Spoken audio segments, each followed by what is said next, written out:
So, Maria, it looks like Gaddafi's family has lost its unity there.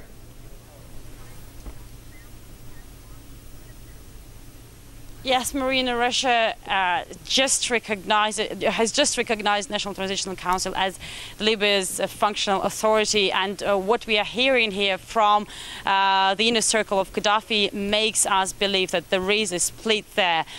We've been hearing from the two of Gaddafi's sons, and surprisingly quite contrary things. Ahead of the rebels' assault on Gaddafi's hometown of Sirte, east of the capital Tripoli, and Benevalid in the south, Saif al-Islam has claimed that they'll never surrender and will fight till their death.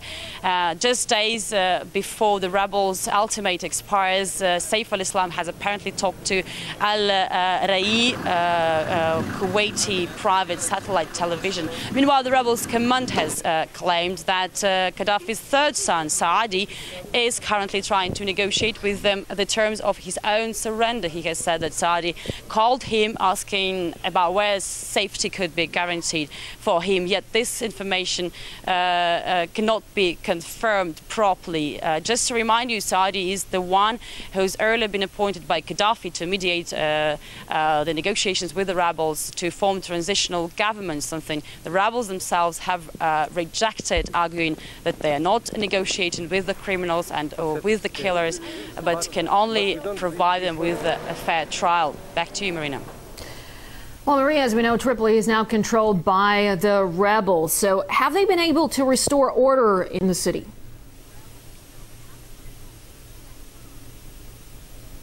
While the rebels are quite optimistic about how things are progressing here on the ground, here at Corinthia Hotel, where we are staying and where most of the foreign journalists are staying, we have press conferences almost every day given by different rebels ministers, and they assure us that the situation is totally under their control. The last districts of the Libyan capital, Tripoli, have recently been cleared of Gaddafi's forces, but and that the National Transitional Council is coming here soon from Benghazi. But of course there are challenges still on the ground, both from security point of view and from humanitarian point of view.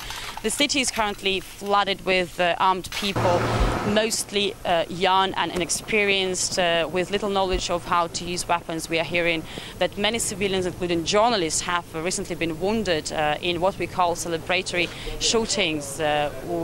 People here in Tripoli still say that they don't feel safe or secure. They are afraid to leave their homes after the sunset. And humanitarian situation is also very complicated. There is still no running water, electricity cut-offs, shortage of food and medicine. And skeptics are saying that actually the rebels are not well organized to arrange this crisis and actually not capable of controlling the situation here in Tripoli. Meanwhile, the rebels are claiming that the situation will get to normal very soon, and they are now working hard to restore the order here in the Libyan capital. All right, Maria, thanks very much for bringing us the latest from Tripoli. Mr. Hayes, now Libya's new government has revealed its new constitution. It's one that enshrines Sharia law as its foundation. Now, considering the experiences of Iraq and Afghanistan, just how democratic and corruption-free can such a state be? Well, actually, if you look at the constitutional charter, I mean, yes, it does say at the start that it will, it will recognise as a state religion Islam and also implement Sharia law. But actually, in general, if you go through the constitution, it does actually make various claims saying it will safeguard freedom of expression, equal opportunities, and make sure that people who aren't Muslim will actually be fine and able to kind of pursue a prosperous life in Libya. That's not the aspect I'm so worried about with this, and I think there is some scaremongering about the fact that the Libyan government may fall into Sharia hands now, or the Muslim Brotherhood, which actually I think speaks to a kind of Western concern that if left to the Libyan people themselves to determine the kind of country that they want to govern, then it may fall into the hands of extreme Islamists. I don't think that's a realistic assessment of what's going to happen. But I mean, I think fundamentally with the transitional government that's been put in place, what you have here is a government that's been cherry-picked by the West, far from being some kind of Muslim extremist group. It's instead a lot of ex-Gaddafi cronies and people that the West have judged suitable to act in this position. For the last few months, the Transitional Council have very much been oriented to trying to please Western leaders and get their support for governing Libya rather than the Libyan people. And I think a good start for democracy in Libya would be for them to try and gain legitimacy from the Libyan people instead. Yeah, speaking about that, you're talking about a government put in place by NATO. I mean, the NTC says its concern now is securing the rest of the country. But I mean, with all the bad blood between the rebels and the loyalists, how can there possibly be peace, especially with growing reservations about what you have said, a government put into place by NATO?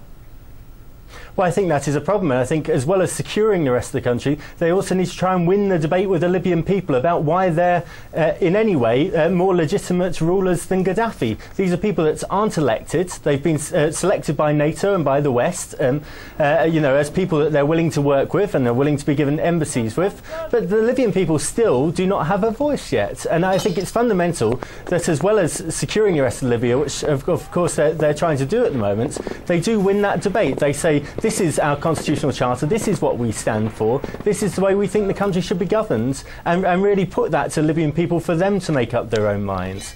But I mean, also fundamentally, in terms of securing the country, I think it's the absence of that you see from the transitional government, the absence of any real sense of what they're going to do next, other than just, you know, basically implements the kind of blueprints that, you know, the West seems happy with. This is going to cause real problems here. In some ways, actually, rather than securing the rest of the country, I think it's actually in the interests of the transitional government and probably NATO as well for Gaddafi to remain at large, because then they have a spectre that people can unite around. They can then say, right, we need to get Gaddafi, he's the number one threat, although a lot of the time they play that down. And I think in some ways they probably want him to continue to be at large and don't want him captured, because that's the one thing they can unite around. Okay, now let's talk about the fall of Tripoli. I mean, when Tripoli fell, almost all the Western leaders cheered that this is a job well done, Gaddafi has finally fallen. Yet just days later, now NATO promises to stay for as long as necessary. But why stay if the revolution is, well, over?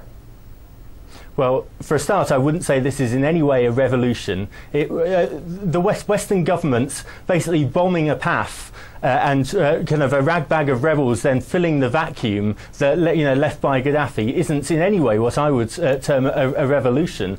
But I mean, I think more fundamentally than that, there's been no sense from NATO or from Western leaders what they were doing in the first place. It was born out of an emotional reaction, a knee-jerk reaction to try and save lives in Benghazi, and they've not at any point had a coherent sense of what the mission is. And there's a lot of talk, a lot of grandstanding over the last few days about this is a job well done, there was no mission creep. Well, to the extent there was no mission creep going on, it was only because they didn't have any idea of what they were trying to achieve in the first place. And it's no surprise that now Gaddafi's gone, they're still hanging around because, you know, they're still unsure, they're still unclear. They want to get some brownie points from this, you know, and have made some short-term political gains as a result of it. But obviously what they don't want is a vacuum or a big kind of crisis to happen now, which means that they'll lose face and that, you know, all of their kind of big tub thumping that, you know, we've come in and saved the day falls flat, because there's been a lot of that in the last few days. Okay, just very briefly, I do want to ask you, the UN was quite vocal in its promises to unfreeze international Libyan assets, but now we're learning that it may not be so simple. Now banks are claiming that they don't know who to send the money to, they cite legal complications. Just how likely is it, you think, that the cash will reach Libya? Well, I think, you know, there will doubtless be technical and legal complications for years to come when it comes to the unfreezing of assets. This would be made much easier, I think, in many ways, especially making the moral and political grounds as to why the assets should be unfrozen by a government which is actually kind of organically from the people rather than cherry-picked from the West. If the transitional government could actually say, we represent the Libyan people, genuinely represent their voices, rather than just basically coming in from another country, having been trained by the West to basically fulfill these functions, then I think they could have a much more legitimate moral and political claim. Although I do think there will always be legal technicalities and wranglings in these kind of situations, which could go on for many years. All right, thank you very much for your analysis there. Patrick Hayes, reporter for the online magazine Spiked. Thank you.